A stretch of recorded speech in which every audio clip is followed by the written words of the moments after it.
prayer is something we are always doing. We are always praying.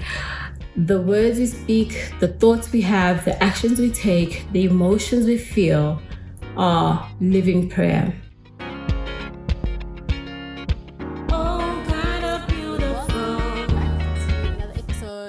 Kind of beautiful. This is our second season, and this time we are doing it differently. We are doing it on YouTube as well as on your normal podcast platforms like Spotify. And this is the podcast where we explore what it really means to live your highest self, to live your beautiful life, walk in purpose, live your soul-led, soul-aligned, beautiful life, building the dream life that is dreamt by your soul, dreamt by God. And I'm Dometle Katwane. Welcome to this sacred space. It's so sacred to me, where I share my healing journey, and hopefully it triggers and catalyzes you to heal and grow, and to remember that your life is a divine design and you are uniquely beautiful. I'm deeply honored to be able to do this kind of work. It's not easy to put ideas and challenge ideas, and to unlearn and learn or remember that which we have in our soul. So in a sense, this podcast is about decoding your soul and expressing it fully into life. Today's episode, I'm starting with a topic that I felt compelled and drawn to, and it's about prayer. What is prayer? How to do it right, and how we can align fully so that we are living the things or the life that we pray for. And it's something that I have, the understanding of prayer, the science of prayer, is something that I've delved in now for more than 10 years, really, and it's still something that I'm really still, I think it's just like God. God is expansive, and so is eternal, and so even understanding a simple concept, what should be a simple concept like prayer, is expansive. And so what I want to start with is to share what I have learned about prayer. Prayer is something we are always doing. We are always praying. The words we speak, the thoughts we have, the actions we take, the emotions we feel are living prayer. And we if you look at the definition of prayer, we are told that prayer is when you go into that conscious space, close your eyes, and commune with God, commune with the divine. Whether you're saying thank you or asking for assistance, we largely accept that prayer is that conscious decision where, you take the time to go prayer. Like different religions, like the Muslims, will consciously take a break and pray throughout the day. But I have come to learn that every time I draw a breath, and I was taught this by a teacher, that every time you pray, you breathe, you're actually receiving a prayer, and exhaling is you believing in the idea of prayer. And it's something that means that on a conscious basis, it's not easy, but moment by moment you're praying, because you are a spiritual being, you're an energy being, and every moment you are putting out signals, you're putting out frequency. And that is you communicating with the divine, because the divine, God, is with you all the time. God doesn't just come to you only when you pray. The divine is always with us, and it is important to understand this and consciously accept it, so that you are a permanently open conduit to the divine communing with you, being with you. And so knowing that we are this energy field, electromagnetic energy field, and this is something our science is finally catching up to, that we as humans are an electromagnetic field. We are constantly putting out and receiving magnetic and electric and energetic frequency and signals, and that creates our energy body. And our energy body can be largely positive or largely negative. And so the energetic field that is God reacts and responds to how our energetic body generally is. It doesn't just respond to a single prayer. And, I read in a book called Ask and It Is Given, where they were saying that most of us actually are living the dreams that we're living the prayers that were made by our ancestors. We are living the prayers made by our grandparents, our parents, because they didn't really have this understanding of being able to create yourself so that you are able to co-create and live miraculous life. Because that's what we would call miracles, where you put out a prayer and it comes to fruition almost as soon as possible. And as an energy being, you are in charge of how it is charged, positively or negatively. And so because we have the free will to think and feel and act the way we want, we have the ability to charge ourselves negatively or positively. And that is how we actually create. And, I'll delve into this question on why do bad things happen to supposedly good people. It's really what we co-create. Things happen to us because we co-create that. We invite that by how we take responsibility for our energy field, for the way we act, think, feel, speak on a daily basis. And so that is the tricky part about prayer and understanding yourself as a living prayer, because then we are so wired to have these unconscious thoughts. You just let your mind go wherever it wants to go. Wake up in the morning, you pray and get in the shower, and as soon as you start attending to life, the kids, the husband, the work, the traffic, you are now on unconscious autopilot, and you're not even aware of how you are thinking and feeling, and you're just putting out signals. And so that's the tricky part, learning how to now wire yourself so that your thoughts are actually more positive, because every thought, every feeling, every action is actually creating your energy field, and your energy field can only draw to you what it is. So if you want good, positive things in your life, your energy field has to match that. So if you are really wanting that job and you're praying for the new job, or you're praying for a car, but every thought after your prayer is you're worried, you're anxious, you're doubtful, you will not be able to get that job, because you will get that which matches your overall frequency. And I think, as I've been learning, walking in discipleship with the teachings of Christ, I realized that I grew up in a Catholic home.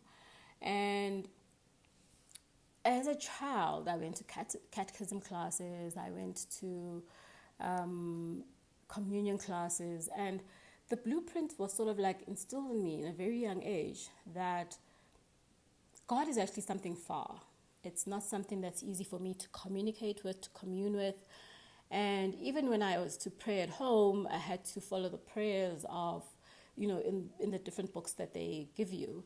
And I think the intention was meant to be good, but what it did to me was wire me to feel like the words and the feelings that I would have to say in prayer to God are not good enough. And so I need to pray the words that are written by somebody else. I need to sometimes even pray through somebody else. I mean, even the whole idea of asking for forgiveness or going through the motions of forgiving and forgiveness in the Catholic Church, you do it through the priest. It's not you directly communing with God and getting that sense of letting go or forgiveness. And so it created in me that feeling that God is something far and God is something where I am not good enough to speak directly to. And so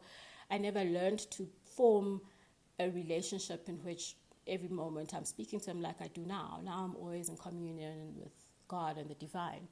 And I'm not judging any religion. I'm just saying this is what it did to me, the experience it had for me. And so I've had to relearn and establish a relationship and know the feeling and actually know what it feels like when God is speaking to me. Because don't forget, we are always receiving all types of information.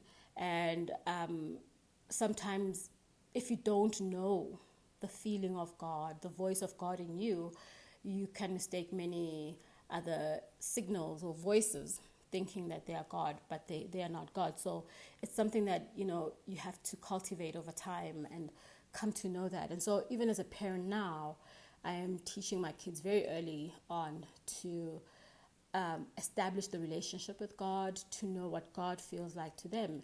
And, just as a word of guidance, God is love. God is always feels good. God always feels from a loving place. God is not judgmental. God is not resentful. God does not inspire anxiety, fear, doubt. That is not God. And so that is what I'm teaching my kids from an early age, so that they have a different type of blueprint and they know what it feels like and sounds like to communicate with God. And so as I've learned and grown and had to really understand what it is to be consciously in communication with God and why my prayers would come true and most of the time wouldn't come true, I've realized that most of the time it's because the things I consciously pray for, let's say I spend a total amount of 30 minutes in a day praying, I spend the rest of the 23 and a half hours in states that are not matching that which I want. So one of my teachers, Prophet Asti, he said to me, and I think there's also a teaching by Jesus where he says the same thing, that you have to speak, act, walk, feel as if you were God. And you have that ability because, you have the God spark in you, you have a soul. And I realize now that my wiring, my mindset is one that is very contrary to the frequency of God. While I think I'm relatively a positive person, I think that most of the time I have a lot of negative thoughts and feelings that negate that which I say I am praying for. And it's something that's probably going to take me the rest of my lifetime to really rewire. And I think that the younger you are, the more younger people you have around you, it's really important to wire them in a way, allow them to set their personalities, their mindsets, their hearts, so that they are more positive about life, more hopeful about life, have a deeper connection with the divine, so they have that hope and belief and that optimism in life. And another way of putting it is to say mindset. What is your mindset? There are people who will say that their mindsets are genuinely positive. They have a positive outlook in life. Whatever's happening, they feel positive about it, regardless of whether it's good or bad. And then there are those who have a negative mindset, who are always in anxiety, always worried, always doubtful, always having to really work hard to chase things. And that mindset, that is your energy body, and that is what will attract the kind of prayers that you probably don't want. Your life would probably be much more beautiful if you allowed yourself to cultivate an energy body that is more positive. And that's because, God doesn't force things on us. We have free will, so we have to choose God at every moment. We have to choose love at every moment. We have to choose peace, joy at every moment, and not choose fear. And the world we live in is one that's built on fear. It's built on scarcity, competition, comparison, and that is just not God. God is abundance. God is eternal. God is all the magical things that we tend to forget, that when you watch the TV every day, that's not what you receive. And I remember I was recently going through a phase where I was reading a lot of these romance novels, right? I just wanted to relax and just unplug. And I realized when I was just looking at my energy body that I'm constantly, reacting and responding to the stories, right? The emotions of the characters in the books, the pain, the betrayal. And this, I'm feeling this, I'm feeling it because I'm watching it, I'm reading it in a book, but I am now emitting this. And then I wonder why in my own life I start to feel a sense of disconnect, a sense of dissatisfaction, because I'm disconnected from the energy that is life-giving, which is love. And so we need to be careful that we don't set ourselves up and create our body frequency, our embodiment to be a frequency where it is in contradiction to what it is that we want. Even Jesus warns us in Matthew 6:7, where he says, do not be like pagans and pray like babbling pagans, for they will be heard they think they will be heard because of their words.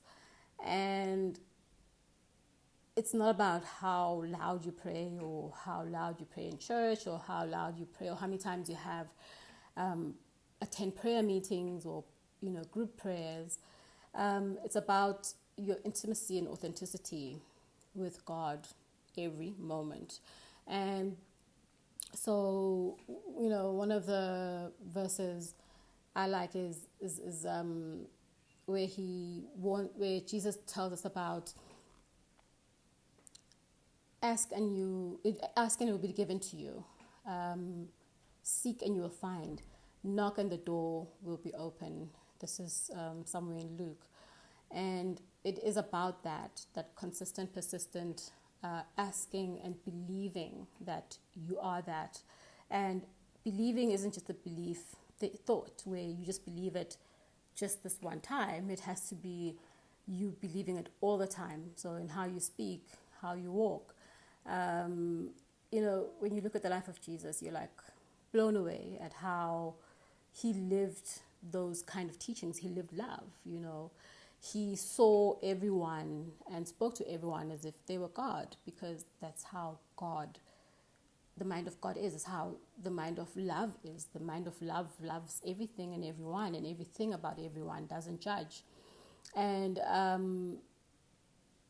so it's about learning to be that way. And I always say good luck to us for that. But, just having that awareness makes a huge difference. So it's not about being hard on yourself to say, oh my God, I had these negative prayers, these negative thoughts and things like that. It's about just having that awareness and then working towards being better. And, we really do forget that God and the divine, the angels, your soul are with you all the time. And so instead of having thoughts on your own where you're comparing yourself to other people, have conversations with your angels, have conversations with your soul, and ask your soul, ask God, ask your angels to guide you in the meeting, to guide you when you speak, to be the one that's sitting with you in the car. And so that, that is how we need to conduct ourselves. Prayer is how we also participate in co-creating our life. And we co-create with God. God does not dictate to us. We have to allow God as a partner with us. That's why we have free will. It's a horrible thing, I think, but it's a very mature concept. The concept that we have free will is something for very mature beings, because it's how we have landed in trouble and why the world is the way it is, because we are not responsible enough with our free will. And even when Jesus speaks about ask and it is given, it's about you asking and believing that you are worthy of receiving. And so that is how you come to co-create with God. And you have to believe that you are worthy of the goodness that God can bring into your life. And that is why when we go into prayer, sometimes when you go to church or you go into that prayerful mode, when you come out of it, you're really vibrating higher. You're feeling good, you're feeling optimistic, you're feeling positive, because that is the vibration, that is God, that is the vibration that co-creates and is the miracle realm. The trick is just being able to now reset so that you are mostly vibrating at that level. So you're not harboring resentment. So when you pray for healing and believe that you're healed instead of being worried about your illness. When you pray for abundance, believe and see yourself that you are part of this abundance universe, God. Instead of being worried about the things that you don't have or not having them right now, see yourself as being part of this abundance universe and that you are blessed and have that. So be really wary of always thinking the opposite and contradiction of what it is that you want, because then you're co-creating that which you don't want by creating a vibrational, energetic and frequency body that doesn't match what you say you want when you are in conscious prayer. And how do we build this consciously build this a strong energy body, so that you have alignment between your spirit, your mind, your heart, and the way you act, so that you actually are, you become that miraculous vessel that always, whose prayers always manifest. I can share maybe a few things that I think are practices that are easy to start adopting to build yourself in that way. Pray with anticipation. Pray with expectation that the thing that you are asking for is already done, is making its way to you. Do not pray in desperation. The vibration, the frequency of desperation will not be able to attract that which you want. You can only attract that which you are emitting. So if you are emitting excitement about getting a new job, that is exactly what you'll do. You will attract that job. It will come even faster to you. But if you're desperate and you're crying, I'm not saying that, these are human things we go through, to say I'm in despair right now, God. Then say I'm in despair. Come to me, God, and take and hold space for me. But believe that, as Jesus said, that what you are asking for is already yours.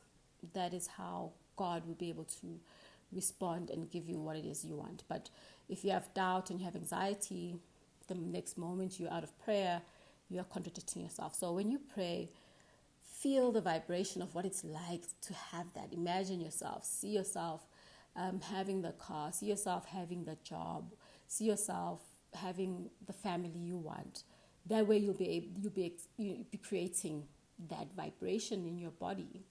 You'll be creating that, and try and go into that feeling as much as you can in order for you to be able to attract that, and just to generally uplift your vibration so your body vibrates that way.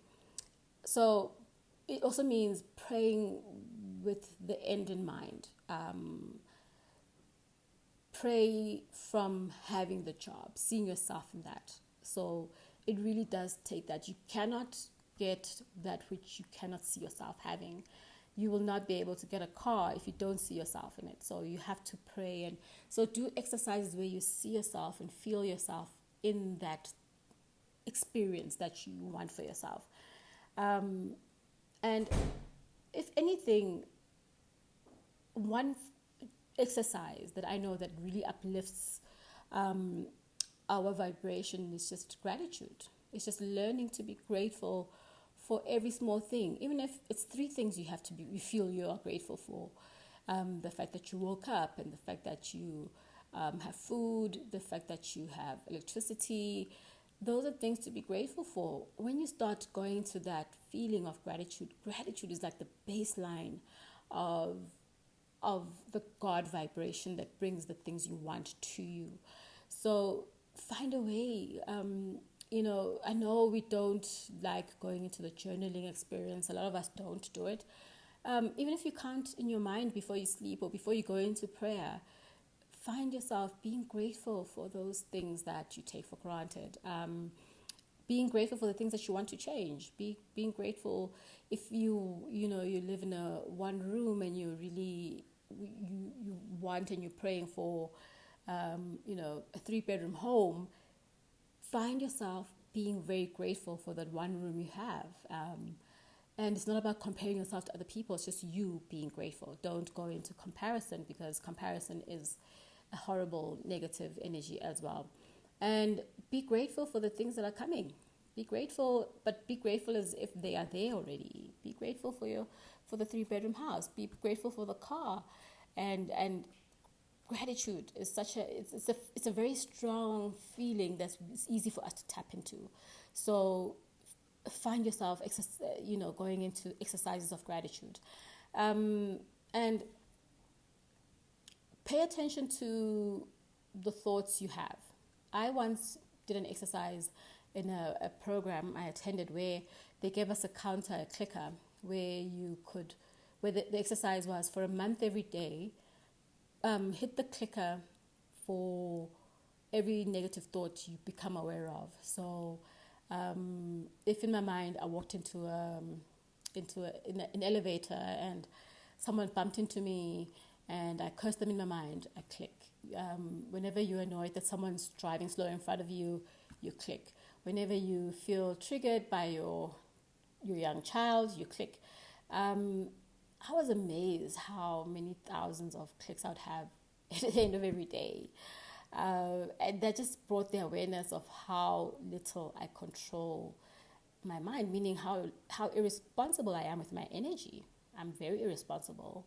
And the power I give away, that's you giving away power. Whenever you have a negative thought, you're giving away your power, your magic, your ability to create the miracles that you want. So when we start to change our lives, our mindsets, our thoughts to being more positive and loving, that really has an effect. So try and monitor and become aware. It's not to say chastise yourself. Do not chastise yourself, because that's also a judgment. Just become aware of it and let it go. And be private. Stop putting your dreams out there. I'll make a video another time about how important it is to work in silence. Even God and Jesus speak about that in the Bible, about working in silence and creating a sacred space for your dreams to come true, because other energies around you will affect you, and you don't know whether those energies are supportive of your prayer or your dream. So rather just incubate your prayers and your dreams. And lastly, just learn to meditate or breathe. Breathing deeply really is an exercise that you can do whenever you start feeling anxious, whenever you start feeling worried. Go into the breath, deep breathing, where you pull your breath into your stomach. That really does start to lift your energy body. So to start closing off, let's bring it all together. Your life is a prayer. You are a living prayer. You are praying every moment. Your choices are prayers. Your emotions are prayers. The words you speak, thoughts, actions, you are a prayer. And you are also in every moment declaring whether you acknowledge God or you invite God into your beingness or not. Jesus was not teaching us to pray. He was teaching us to live as prayer, to embody prayer, to embody trust and belief in the divine, to dwell and live in that space, to speak love, to be love. So even if you think you're not praying, you are praying, and that's how we need to live, and that way we'll be able to bring our soul's desires to life.